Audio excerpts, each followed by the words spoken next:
Torcy, France, AP. The ideal scenario for the club where Paul Pogba played football as a kid might go something like this. The France midfielder shines so brightly at the World Cup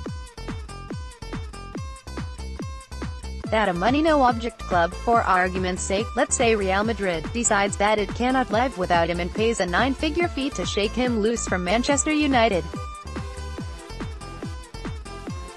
US Torcy, the amateur club in the East Paris suburbs where Pogba's photo still hangs proudly in the canteen serving fizzy beer and fresh croissants, could then sit back and wait for a fat check from Madrid to land in its bank account. Not all the money that will change hands after the World Cup, as clubs trade players who distinguish themselves on football's biggest stage, will line the pockets of selling clubs, agents and the players themselves. A little slice, far too little, some argue, of the likely deluge in post-World Cup transfer fees will also trickle down to football's grassroots, to unpretentious, volunteer-run clubs like Torcy where kids take first steps toward their big dreams of making a career in football.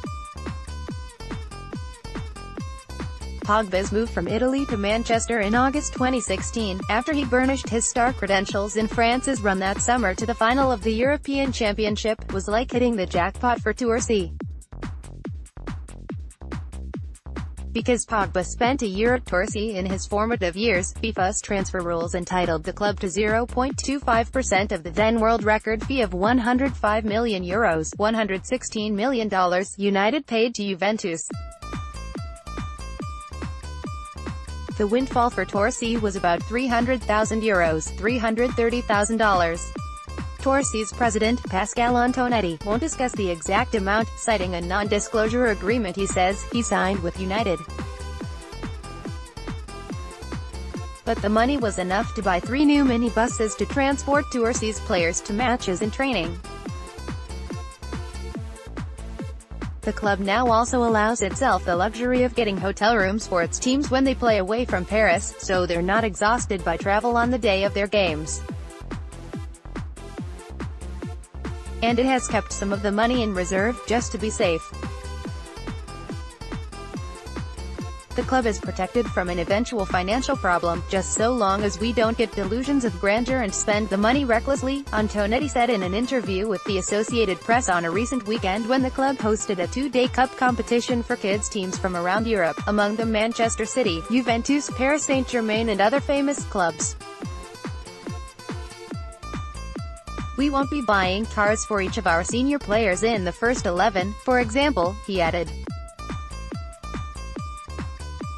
We've kept our head on our shoulders and our feet on the ground. These so-called solidarity payments recompense clubs for training and educating players who later, as professionals, become valuable, money-spinning commodities.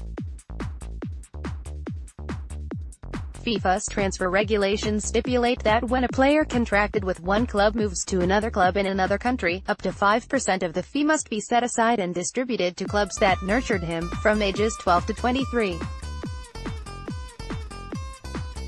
In Pogba's case, United paid not only Torcy, where he played for a year at age 13, but also his first boyhood club, US Roissy and Brie, also in the East Paris suburbs where Pogba grew up.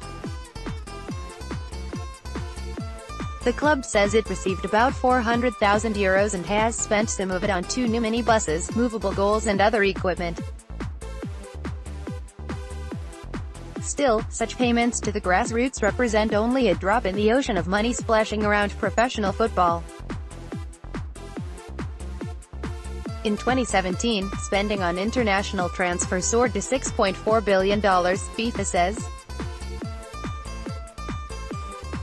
But only a sliver of that, $64 million, or just 1% of the total, went to breeder clubs as solidarity contributions, according to FIFA's report on the 2017 transfer market. Antonetti, the Torcy president, is among those who say solidarity payments aren't generous enough. We get only a tiny slice of a transfer like Paul Pogba's, he said. The financial windfalls aren't sufficiently redistributed, and not all the compensation that should be paid to training clubs actually reaches them, FIFA says. It says it has a task force looking at ways to make solidarity payments more efficient and easy to administer. Still, there'll be plenty of small clubs around the world crossing fingers that players they nurtured will shine in Russia, because a big transfer at the top of the football pyramid can be life-changing for clubs toward the bottom. When Premier League champion Manchester City signed Aymeric Laporte in January from Bilbao in Spain, it paid €689,000, about 1% of the total fee, to Suagen, the club in the defender's hometown in southwest France where he played to age 15.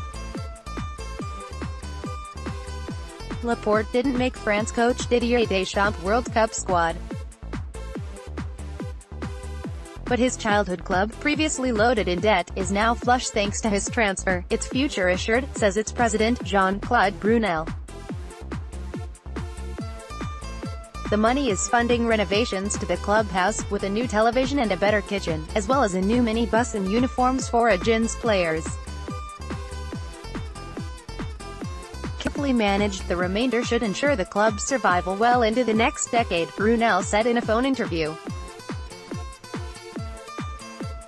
It has allowed us to be serene and to look beyond tomorrow, he said. Before, we didn't know what tomorrow would bring, ____. John Lester is an international sports columnist for the Associated Press. Follow him at http://twitter.com/John Lester.